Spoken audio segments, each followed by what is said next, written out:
Okay guys, I wanted to make another video here. This one is about buffer solutions. And so what we want to do first is understand what a buffer is, and then I'll show you some calculations involving buffers. You'll be responsible for the simplest of these calculations, and then I'm also going to show you some more complex calculations that wouldn't really be appropriate for an assessment. Before we get into what a buffer is, I wanted to remind you about something that we've learned previously. Here I'm giving it a name. We're calling it the common ion effect. And it's really just the Le Chatelier's principle for concentration. So we've looked at Le Chatelier's principle in detail previously. Here we're giving it a name. The rule for Le Chatelier's principle with respect to concentration is also known as the common ion effect. Okay, and so here we have a weak acid ionization reaction, and if you were to add, for example, hydrochloric acid, which would provide hydronium ions, that is, there is an ion in common. If you were to add hydronium ions, that would push the equilibrium to the left. Right? So if you add a product, it pushes the equilibrium to the left through this reaction here. And if you think about this in terms of quantities that we've previously calculated, for example, the percent ionization of acetic acid, if you shift this reaction to the left, that would decrease the percent ionization of acetic acid. And so that's a useful thing to know about the common ion effect in the context of weak acids and weak bases. And it's also relevant to how buffers work. And so in this next slide, I'll introduce you to the idea of a buffer. A buffer is a type of solution. It's one that contains nearly equal amounts of a weak conjugate acid-base pair. For example, if you had acetic acid and you added to that solution sodium acetate in equal molar amounts, that would be a buffer. What buffers do, this combination of the weak acid and the weak base together in the same solution, it provides you with a solution that resists changes in pH. And that's why buffers are important. Buffers are solutions that if you add strong acid or strong base to them, the pH of the buffer won't change very much. And so they're very useful in that context. It's important to know that you cannot make a buffer using a strong acid.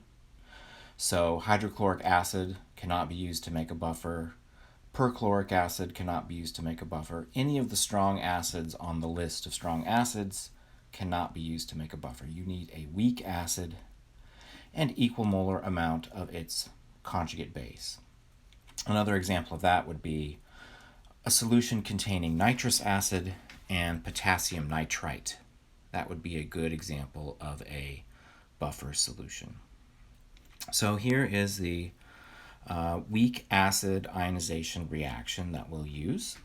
And what I want to do is show you what happens if you take a buffer and add either acid or hydroxide to it. So what you need to imagine is that you've got a solution that contains a large amount of some weak acid and a large amount of its conjugate base. So you've got both of these guys present in solution in significant quantities. What will happen if you add hydronium to the solution? So let's say you dump in a little bit of hydrochloric acid. Well, what's going to happen is the hydrochloric acid is going to start to react with the first base that it finds, which in this case is the conjugate base to the weak acid. So the hydronium is going to start consuming some of the conjugate base, and Le Chatelier's principle would tell you that that would pull the reaction a little bit to the product side. But take a look at the products of this reaction that occurs. Right? When the hydronium reacts with the conjugate base, it reforms the weak acid. So as you're pulling the reaction to the product side, you're replacing the weak acid on the left, and that essentially acts as a counterweight to consuming the conjugate base. It's like there's a tug of war, and the two forces are equal on both sides of the reaction. And so that's how the buffer resists changes in pH when you add hydronium. The same thing's true if you were to add hydroxide. So if you add a strong base like sodium hydroxide to a buffer, an acidic buffer solution, what will happen is the hydroxide is going to react with the first acid that it finds, and that's going to be the weak acid here. So the hydroxide is going to start consuming the weak acid, but if you look at the products of this reaction, you'll see that you'll end up replacing the conjugate base. And so again, you're going to have a situation where there's a tug of war between the two sides, and the forces pulling in each direction are about equal, and so there's very small change in the equilibrium. So buffers resist changes in pH. Here's an image showing what's called the buffer capacity. And so this refers to how much strong acid or strong base that a buffer can take up before you incur significant changes in the pH. So in this case, we've got a acidic acid acetate buffer, and one is adding sodium hydroxide to the buffer. And you'll see that as you add significant amounts of sodium hydroxide, the pH doesn't change by that much. But then all of a sudden, after you've exceeded the buffer capacity, the pH rises very sharply. So this is the area here where the buffer is functioning properly. And once you've exceeded the buffer capacity, then the pH, as you continue to add more hydroxide, skyrockets. This slide here is meant to show you that you can also make a buffer using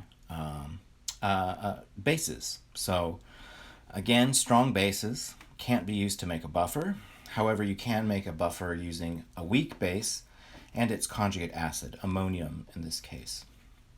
And so we've got some buffer here, or some base here, and we're going to have a significant amount of its conjugate acid. So a great example of that would be ammonia as the base and ammonium as its conjugate acid.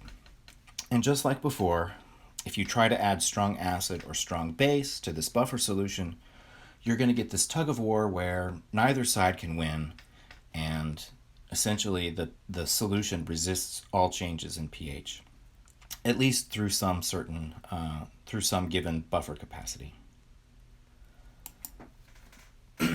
Now, on this slide, what I'm going to show you is something that you do need to be able to use, called the Henderson-Hasselbalch equation, which is the equation that you use to calculate the pH of a buffer solution, either acidic or basic. And so this is something that is fair game for the exam. And what I'm going to show you here very quickly is how the equation is derived. So we'll take an acidic buffer as the example. And what I've written here is the Ka expression for the buffer. And so it's Ka is the hydronium concentration times the conjugate base concentration divided by the acid concentration. And what we'll do is we'll take the pH of both sides. So I'll take the pH of the left-hand side, not the pH, we'll take minus the logarithm of both sides. So minus the logarithm of Ka gives you minus log of Ka, minus the logarithm of this expression here. You can algebraically expand this using the rules of logarithm, and so we can essentially pull out a minus logarithm of hydronium, which is the pH, and then we'll be left over with this minus logarithm of the ratio of the conjugate base to the conjugate acid. If we call this term here, if we call this the pKa, okay, this is the pH of the solution. We recognize that. And then we've got this extra term. What we'll do is we'll take this equation and rearrange it, solving for the pH. And this is the Henderson-Hasselbalch equation. So the pH of a buffer solution is equal to the pKa, which is defined here, plus the logarithm of the ratio of the conjugate base concentration to the acid concentration. And so when you prepare a buffer, you know how much acid you have and you know how much conjugate base you've added. So you can calculate this term. The Ka value you can look up in a table, so you can calculate the pKa, and then that's going to give you the pH. There's an analogous Henderson-Hasselbalch equation for the pOH of a basic solution. It involves the pKb, which is defined here, and it's the logarithm of the conjugate acid divided by the base. Okay, so this is an equation that you want to be able to use in the assessment. And here I have a quick example of using the Henderson-Hasselbalch equation for a buffer. So what we're doing is we're considering calculating the pH of an acetate buffer. That's 0.1 molar acidic acid, and this should say 0.1 molar sodium acetate. Unfortunately, the acetate part got cut off. Here's the Henderson-Hasselbalch equation. You calculate the pKa minus the logarithm of the Ka, and then you add to that the logarithm of the ratio of these concentrations. In this case, it's 0.1 divided by 0.1. And so you have the logarithm of simply 1. The logarithm of 1 is actually 0, and so you're left with just this term here, which gives you 4.74. Now these other two problems, these are a bit involved, and I don't think it would be a very good video for me to go through these explicitly. I will have the solutions available during our Q&A session, and so if you want to ask questions about those, I'm happy to go through them, but it might take a bit more back and forth in order to explain those properly. So I'm going to stop this video right here.